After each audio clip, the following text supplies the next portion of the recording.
Welcome all to சரிதா சமையல். இன்றைக்கி நம்ம சமையலில் கனவா மீன் தோசை எப்படி பண்ணுறதுன்னு பார்க்கலாம். நம்ம முட்டை தோசை, மசால் தோசை, ரவா தோசை, பொடி தோசை எல்லாம் சாப்பிட்டு இருப்போம். இன்றைக்கி கொஞ்சம் வித்தியாசமான டேஸ்ட்டில் கனவா மீன் தோசை எப்படி பண்ணுறதுன்னு பார்க்கலாம். ரொம்பவே சூப்பராக இருக்கும். ஃபஸ்ட்டு நம்ம கனவா மீனை க்ளீன் பண்ணிவிட்டு இதுக்கு மசாலா போட்டு ஊற வச்சுக்கலாம். 1/2 கிலோ கனவா மீனை நல்லா க்ளீன் பண்ணி சின்ன சின்ன துண்டாக கட் பண்ணி எடுத்துருக்கேன்.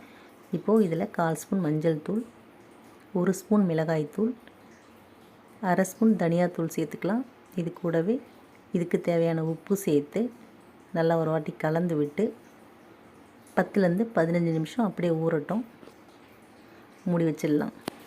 இது மாதிரி ஊற வைக்கும்போது கனவா மீனில் உப்பு காரெல்லாம் ஏறி சாப்பிட நல்ல டேஸ்ட்டாக இருக்கும். அடுத்து பார்த்திங்கன்னா ஒரு பேனில் 2 ஸ்பூன் எண்ணெய் சேர்த்துக்கலாம். எண்ணெய் காஞ்சதும் இதில் 1/4 ஸ்பூன் வெந்தயம், 1/4 ஸ்பூன் சோம்பு சேர்த்து நல்லா பொரிஞ்சு வந்ததும் இதில் பார்த்திங்கன்னா 2 வெங்காயம் பொடியை நறுக்கி சேர்த்துக்கலாம். இது கூடவே ஒரு பச்சை மிளகாய் கட் பண்ணி சேர்த்து வதக்கி விட்டுக்கலாம். வெங்காயம் ரொம்ப நேரம் வதங்க தேவையில்லை, ஓரளவு வதங்கி வந்தாலே போதும். பார்த்திங்கன்னா வெங்காயம் ஓரளவுக்கு வதங்கி வந்ததும் இதில் 2 தக்காளி கட் பண்ணி சேர்த்துக்கலாம். சேர்த்து தக்காளியும் நல்லா வதங்கி வரட்டும். நம்ம கனவா மீனில் வறுவல், கனவா மீன் கிரேவி இதெல்லாம் செஞ்சு சாப்பிட்டுருப்போம். கொஞ்சம் வித்தியாசமாக கனவா மீனில் தோசை செஞ்சு சாப்பிட்டு பாருங்கள். ரொம்பவே சூப்பராக இருக்கும். தொக்கு மாதிரி இதை நம்ம வச்சுட்டு தோசை மேலே அப்ளை பண்ணி சாப்பிடும்போது அவ்வளோ ஒரு சூப்பராக இருக்கும். இப்போ பார்த்திங்கன்னா தக்காளி நல்லா வதங்கி வந்ததும் இதில் 1/2 ஸ்பூன் இஞ்சி பூண்டு புதினா சேர்த்து அரைச்ச பேஸ்ட்டு சேர்த்து பச்சை வாசம் போகிற வரைக்கும் வதக்கி விட்டுக்கலாம். அடுத்து இதில் 1 ஸ்பூன் குழம்பு மிளகாய்த்தூள் சேர்த்துக்கலாம். நம்மக்கிட்ட குழம்பு மிளகாய்த்தூள் இல்லைன்னா 1/2 ஸ்பூன் மிளகாய்த்தூள், 1 ஸ்பூன் தனியாத்தூள் சேர்த்துக்கலாம். நம்ம ஏற்கனவே கனவா மீனில் கொஞ்சம் காரம் சேர்த்து ஊற வச்சுருக்கோம், அதனால் காரம் பார்த்து சேர்த்துக்கலாம். மசாலாவோட பச்சை வாசம் போகிற வரைக்கும் நல்லா வதக்கி விட்டு இப்போ நம்ம ஊற வச்ச கனவா மீனை இது கூட சேர்த்து நல்லா கலந்து விட்டுடலாம். இதில் தண்ணி எதுவும் சேர்க்க தேவையில்லை, கனவா மீன்லேயே தண்ணி விடும், அந்த தண்ணியிலே வேகட்டும். இப்போ பார்த்திங்கன்னா நல்லா தண்ணியெல்லாம் வற்றி வெந்துருச்சு. மூடி வச்சு அடுப்பை மீடியம் ஃப்ளேமில் வச்சு 10 நிமிஷம் வேக வச்சா நமக்கு கனவா மீன் நல்லா வெந்துடும். ஏன்னா நம்ம சின்ன சின்ன பீஸாக தான் கட் பண்ணி சேர்த்துருக்கோம், அதனால் சீக்கிரம் வெந்துடும். கடைசியாக இதில் கொஞ்சமாக மல்லி இலை, கருவேப்பிலை இலை சேர்த்து நல்லா கலந்து விட்டுடலாம். அவ்வளோதான், கனவா மீன் தொக்கு சூப்பராக நமக்கு ரெடி ஆகிடுச்சு. அடுத்து நம்ம தோசை ஊற்ற ஆரம்பிச்சுக்கலாம். அடுப்பில் ஒரு தோசைக்கல் வச்சு நல்லா சூடானதும் அடுப்பை மீடியம் ஃப்ளேமில் வச்சுட்டு இதில் லைட்டாக எண்ணெய் தடவி விட்டுடலாம். ரொம்ப அதிகமாக தடவ தேவையில்லை, லைட்டாக தடவினாலே போதும்.